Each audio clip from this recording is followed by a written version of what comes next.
If you'd like to read along with me, I'll be in Philippians chapter 2. It's Philippians chapter 2, beginning in verse 12. Therefore, my beloved, as you have always obeyed, not as in my presence only, but now much more in my absence, work out your own salvation with fear and trembling. For it is God who works in you, both to will and to do for his good pleasure. Do all things without complaining and disputing, that you may become blameless and harmless, children of God without fault, in the midst of a crooked and perverse generation, among whom you shine as lights in the world, holding fast the word of life, so that I may rejoice in the day of Christ, that I have not run in vain or labored in vain. Yes, and if I am being poured out as a drink offering on the sacrifice and service of your faith, I am glad and rejoice with you all. For the same reason, you also be glad and rejoice with me.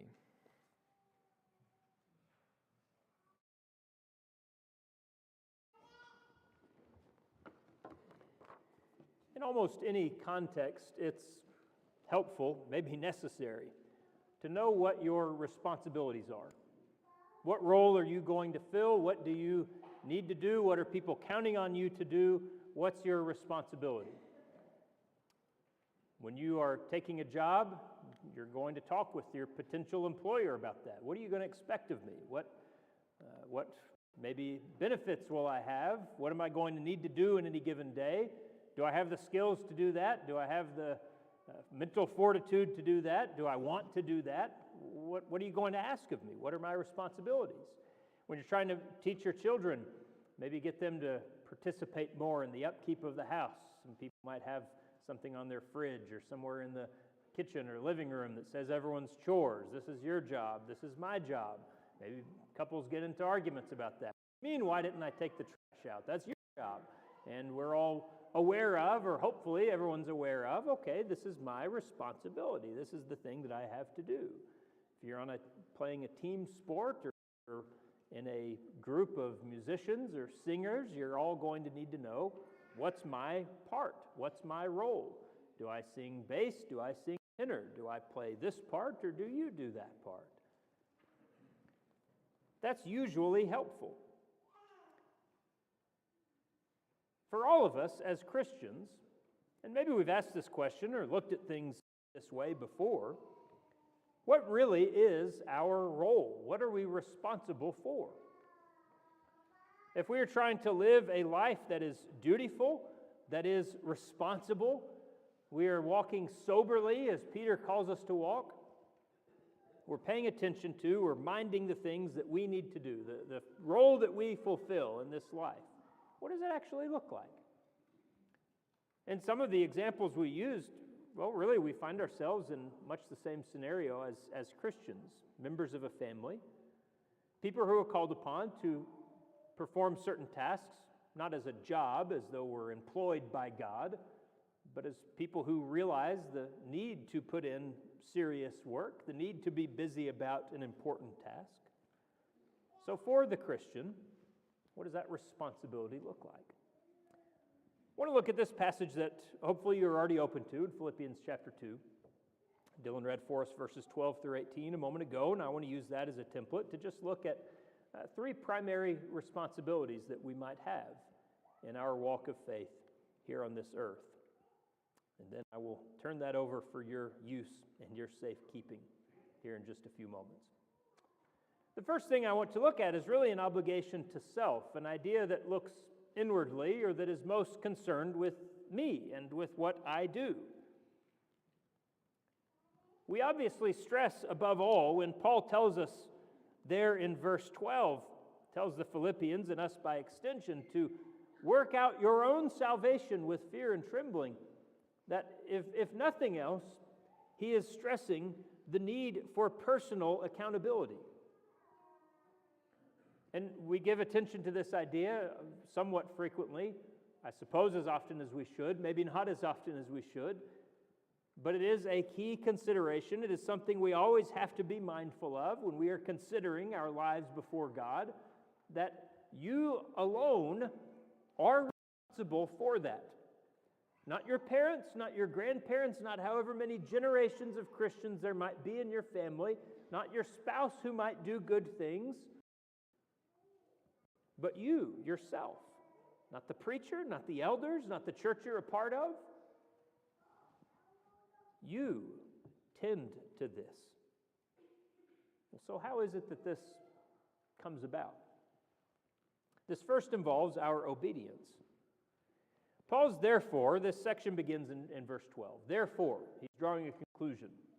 What does that go back to? If you chart the makeup of that sentence or kind of try to diagram it,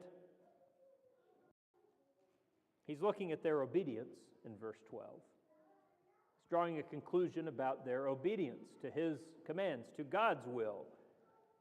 We don't have to look very far back up in the previous passage to see in verse 8, for instance, where he has just used Jesus, he has just used the Son himself as the preeminent example of obedience to God the Father. That he, though he was throned in light ere worlds began, as one of the songs says, as he was and is God himself, yet humbled himself,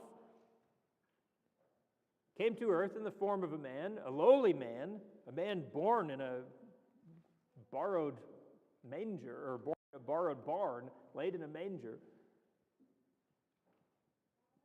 and went even to the point of a terrible death,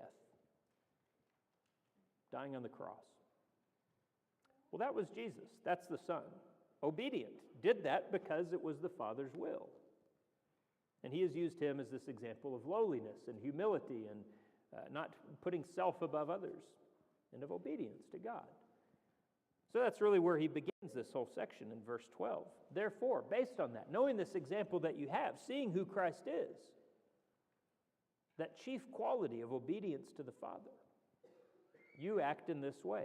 We have to bear in mind the great number of New Testament instructions that have this family of words or ideas behind them: obedience, self-control, being in subjection, submission to God. It is a life that does not consider self first, but considers God first. We do what he wants us to do. We like having our own way. We like following our own will. We like independence. But the Christian life is one that asks, first of all, what does God wish for me? What is his desire? So I begin with an idea of obedience. Well, then we take several words in one go, potentially big, loaded words, maybe. When Paul says that with fear and trembling you work out your own salvation, that's the original order of the words in that sentence. So he says, work out your own salvation. That idea of working out has the concept of completion or finishing. That's what he's telling them to do. Accomplish your salvation. This isn't saying how to save yourself. Work it out, man. I don't know. You get it done somehow, but figure it out. They're Christians. They have the same hope that Paul does. I feel I can say confidently by the time I'm reading Philippians 2 and by the time they're reading Philippians 2, they're saved. Figure out, work out my own salvation. I'm saved, they could answer to that. My salvation has been accomplished in a large way, hasn't it? And while salvation can be lost, the New Testament seems clear on this issue. The New Testament also assumes the positive in the matter, that its readers won't be. That is more the extreme outcome when one abandons faith, when one is shipwrecked in faith, when one tramples underfoot the blood of Christ and the grace of God. And Paul certainly has a good outcome in mind for his friends here in Philippi. He assumes that they will do the best. But we have to realize, well, we're looking at saved people. So they've laid hold of salvation, but Paul is telling them, so finish it, complete it. We might liken this, maybe it will help picture what he's really saying. If we think of another time where language like that might come up, If you think of two people who are going to a marriage counselor, or they're talking to someone, getting advice from someone about their marriage, maybe things have been difficult, or maybe they just want them to be better. And that person might say to them, you need to work on your marriage. You two need to work things out in this marriage. Work it out. Work on it. Well, what are they it already? You're married. I mean, that part's already done. They're not giving you this advice beforehand. They're telling it to you as married people. But you want it to be rich and rewarding and healthy and whole. You want to preserve it. You want it to fulfill its ultimate promise, what you were hoping to get out of it and to provide to the other person in the first place, why you entered into that relationship. And it's that way with our salvation. Don't let it die on the vine, but finish it to the fullest. Achieve it, accomplish it, finish it up. Persevere. And we do this, Paul says, with fear and trembling. Now, there might be something to be said for the reverence toward God, the fear of punishment, the fear of hell that might motivate. I don't know that that's ever completely out of one's mind. But again, with Paul writing to Christians he is confident in, this fear seems to have a different aim or a different trajectory. It's still fear of God or a fear about God, but as saved ones covered by Christ's sacrifice. It's much deeper, and it is melded inseparably with love for God. What do I fear most now as one who believes I am his child, one who believes I am saved this moment, one who does not see eternal damnation looming ahead of me? My greatest fear is disappointing, causing him harm, causing him pain, grieving him. Paul will use that language in 1 Thessalonians 5. We fear distancing ourselves from him, if even for a little bit, if even in a small way. It isn't a fear of reprisal. It's a fear of what good things I miss with every moment that I'm drifting or falling or failing because I want to please my Father. We have the same fear in our own relationships with each other. I don't necessarily fear what someone might do to me if I disappoint them, if I do something to anger them. No, I just fear that I would harm them. That's what keeps me on the straight and narrow. That's what keeps me working to accomplish something that I want to accomplish. Now, take note in all of this, in this first point here. When you get to verse 13, we see a wonderful fact that we are not alone in this. While I am at work, God is at work. Paul says in verse 12, work out your own salvation. In verse 13, he says, God works in you. God has a mind to accomplish his good pleasure, verse 13 tells us. I have great spiritual resources to draw from. I merely need to let God do in my life what he wills. I think this is the same idea behind the sort of passive construction of a passage like Romans 12, where he says to be transformed. Not transform yourself, be transformed. God will do things. God will take care of things. God will work. God is at work. God has power. God knows what he wants. God knows what he wants to accomplish. He knows what he wants you to do. He knows how to get you to do that. This is not the same idea of the sort of lazy religion of the hammock that just says, well, God's going to take care of everything then. Great, vacation time. Just sit back and do nothing. No. But recognize that our best path to success, our best path to growth, is in this way of simply yielding to him. And again, there's that theme of submission to God. I will be active, very active, but it is in merely yielding to the path, the way that he sets before me, that I will accomplish the most good. Not constantly struggling to figure out what the next thing is, what I must do, but allowing Him to show me, allowing Him to guide, allowing Him to set the path forward. So my first obligation is, in this way, to myself. I work out my own salvation. I accomplish what God has desired to accomplish in me, what He works towards to accomplish His good pleasure. But through my faith, through my fearful attendance to Him and to His will, I continue along that path, working at it, working it out, to ensure that I am with the Lord. So then, if I'm working out my own salvation, it doesn't matter what anyone else thinks of me. I'm on my own thing. We're all on our own here, after all.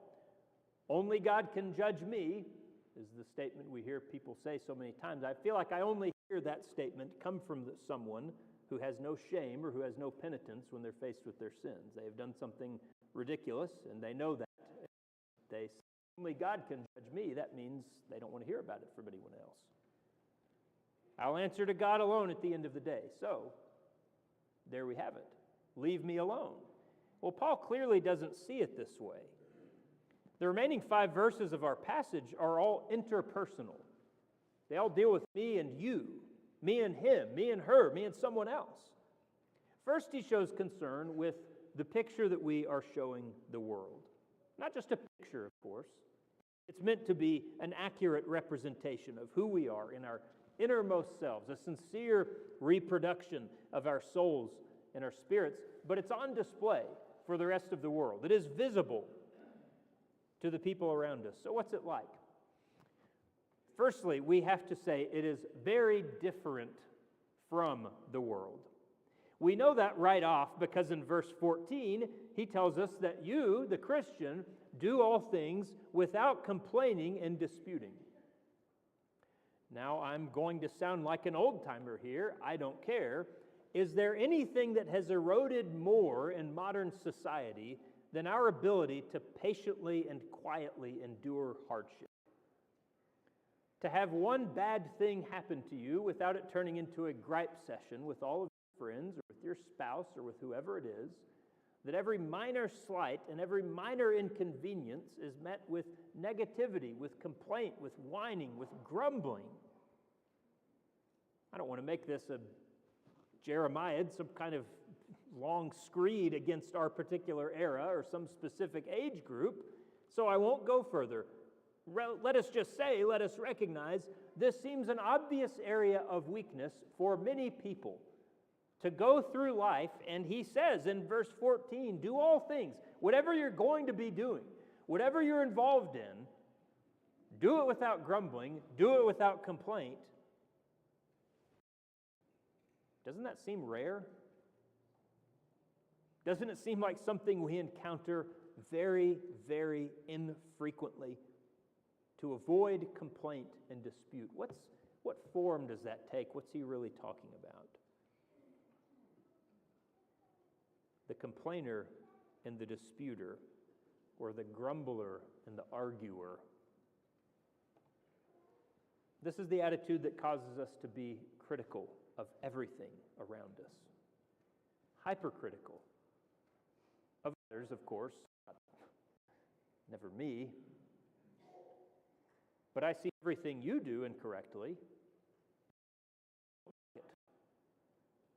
And if you don't need to know at least, then other people need to know that I don't like what you're doing. It's best, actually, if I talk about it. I'm going to complain about it to someone. Impatience. Why is it this way? Why isn't it easy? Why isn't the thing here now? Why don't I have what I want? Why am I having to go through this difficulty? The grumbling and complaining. At its root, all of these are extensions of self-centeredness, standing in stark contrast to what we've talked about there in verses 12 and 13, which is a submission to God, a view of self as being the low rung on the totem pole, but the grumbler and the complainer, the disputer, I need my needs met now and perfectly. I don't like how you're doing it. I don't like that this happens. I'm going to complain and see every fault and see every flaw because it needs to be my way. It needs to be done to be done to my liking. It's selfishness. To avoid this, to put all of that away in all things, is how God wants his people to live. And if we aren't doing that, we aren't meeting his standard, as simply as that. We have to banish those behaviors from our lives. But we have to say as well, if we do meet that standard, if I can achieve that level of patience and kindness and meekness and humility and gentleness and peace and joy, that I am not marked out by complaining and disputing, I will certainly be different. I will certainly stand out among the crowd in this world. That will be noticed by the people around me, Christian or otherwise. I will be so different that in many ways I will be what Paul says in verse 15, blameless and harmless or innocent. And here's where we begin to gauge the world's response to us. Blameless implies, just in that word, blameless, the absence of blame, the absence of finding fault, implies that one might be looking to place blame. That there is someone, some party, the presence of an additional third party, a judge of some kind. Even with that negative connotation removed of blame, it's just implying that there's someone else viewing what's going on. If I do wrong, if I've whined and argued, if I've disputed and complained, one might blame me for my conduct. If I haven't, they can't. They can't find fault with how I've lived. It's even more obvious in the contrast he draws there in verse 15 between a crooked and perverse generation and our standing as lights in the world. That's a simple but effective and kind of beautiful metaphor or imagery that he uses there. Shining as lights in the world, in the darkness of this generation. Think of the stars against a dark night sky. Go in this scenario, you're envisioning that you're not in the city. You've gone out into the desert somewhere. You've gone out somewhere you can see the stars. But picture what that looks like. It's dark out there. And yet here are these things that can provide some light. If you've been somewhere where there is an absence of artificial light, and maybe it's a new moon, meaning there's no visible moon, it's all starlight. A lot of people who haven't, city folk, I guess, like me, but people who haven't been in that scenario might be surprised sometimes that it's not total darkness. It's actually pretty bright. It's actually quite light outside. If you are only allowing the Milky Way to illuminate the night, there are shadows that it casts. You can see quite a bit in that scenario oftentimes. But to look up at it and to see, it's beautiful. Maybe in some sense calming, reassuring, comforting on a nice, clear night. What do we think of our generation? Is it different than what Paul says of first century Philippi, crooked and perverse? I don't know that I would give a different assessment of our times. It is bad out there. It's dark.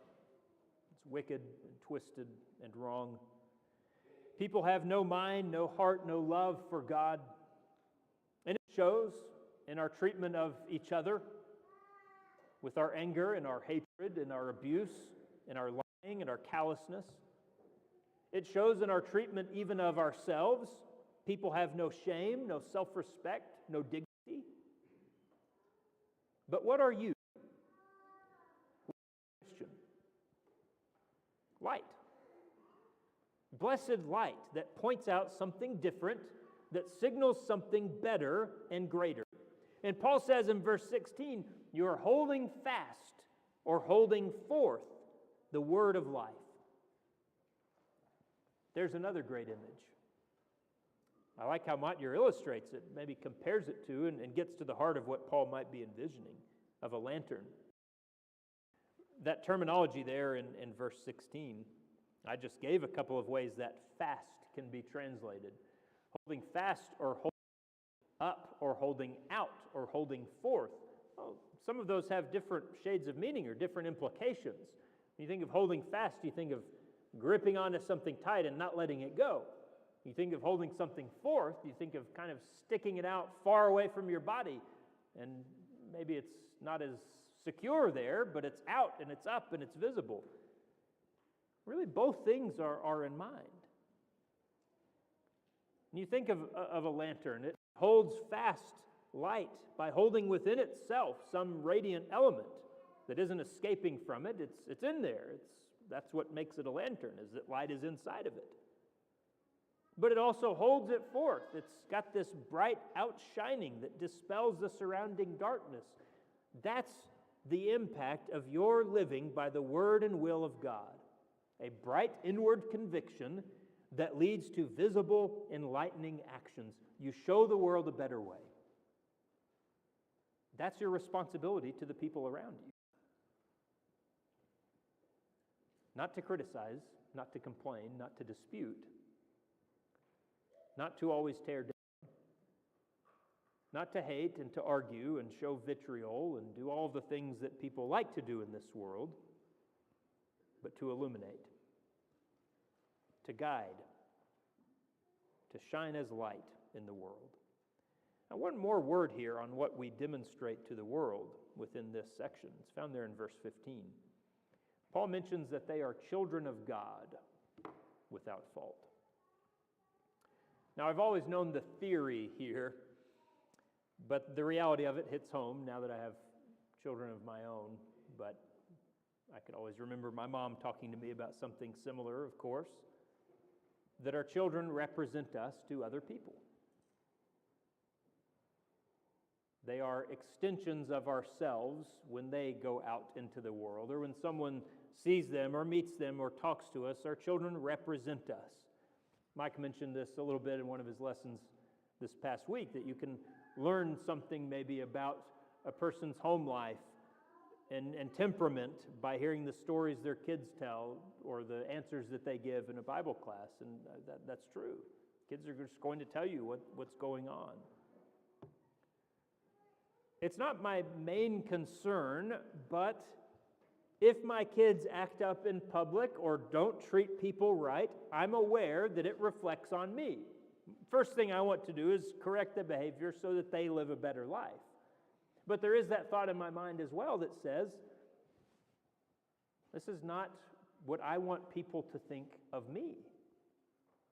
But those are the conclusions that they will draw by seeing you, little one, especially if you have one that looks exactly like you. They're going to draw that conclusion from your life. And how many times has parents said, I feel like I got it a lot. Didn't I raise you better? Didn't I teach you better than this? So why are you doing that? Haven't I taught you? Well, think of that as we are to be children of God. This generation should know who our Father is. Yes, that's obvious. We say that often. Let people know who you are. Let people know that you are a Christian. They should know that. But that's rather easy to accomplish just on a basic nominal level. How would people at work know I'm a Christian? Well, I met them the first day and I told them I'm a Christian. And so that kind of solved that. More importantly, what conclusions draw about your Father identification as a child of God? Do they glean from your behavior how great, wise, and loving our Father is? There should be no question when they see the deeds of His children that the Father is holy and good and worthy. That is what we are being called toward. that you would truly be as children of God, that you do resemble Him and show an accurate portrayal of God to the world. Okay, one final thought.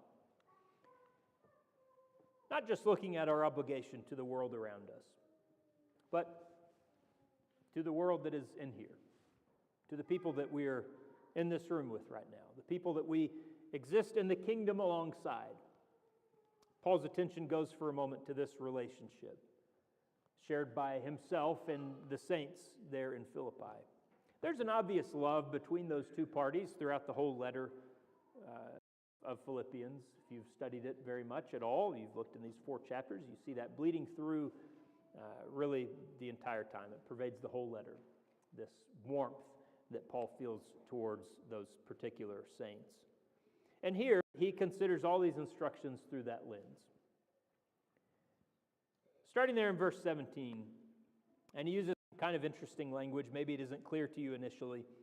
In verse 17, yes, and if I'm being poured out as a drink offering on the sacrifice and service of your faith, I'm glad and rejoice with you all. You'll recall back in chapter 1, Paul has had this sort of internal dialogue about what's going to happen next to him, or what he wants to happen next to him. He's in prison. He doesn't know if he's going to be executed or if he is going to be set free. And so he is looking at that and sort of pondering, is it better to live or is it better to die? Is it better to depart and be with Christ or to remain and be here with you because you need me? And as he's looking at that, now he kind of returns to that thought in verse 17 and thinks, if I am to die, looking toward his death or the possibility of it, if I am to die, and to discover that my life and my death serves as a drink offering on top of your sacrifice as faithful Christians, I will be glad and rejoice. The relationship or the setup that he's looking at there, that drink offering, that libation, is a sort of finishing touch. And the sacrifices that would be offered by Israel, a drink offering would accompany a larger offering, a grain offering or an animal sacrifice or something of that sort. It's the finishing touch. It's an accompaniment to something greater or larger. We might say in more familiar language, it's the icing on the cake. And that's what Paul's looking at there. All of you living as faithful servants of God will be a great offering to the Lord. And if I'm a small part of that, then I rejoice. And Paul says, you can have the same attitude towards me. And we have to simply ask the question, especially as we're all here together, as we're singing these great songs together, as we're pleased to have fellowship with one another and see each other and greet each other, why would we not? Wouldn't we gain, wouldn't it provide some great strength and motivation and comfort to take more time to simply remind ourselves of exactly what we are all looking for, living for, due to receive, and to simply be glad and rejoice with each other over that fact, to glory together in the outcome of our faith. Paul has urged them to have the same mind, the same love, and this is a good anchor point for that mind. That he would be able to look to the end of his life and say, if I reach that point and it turns out that I've not labored in vain, I've not run in vain, that my efforts with you all were fruitful because you achieved as well. You accomplished the outcome. You accomplished the salvation of your souls. You ran the race with endurance as I did, and we all find ourselves there together in the end.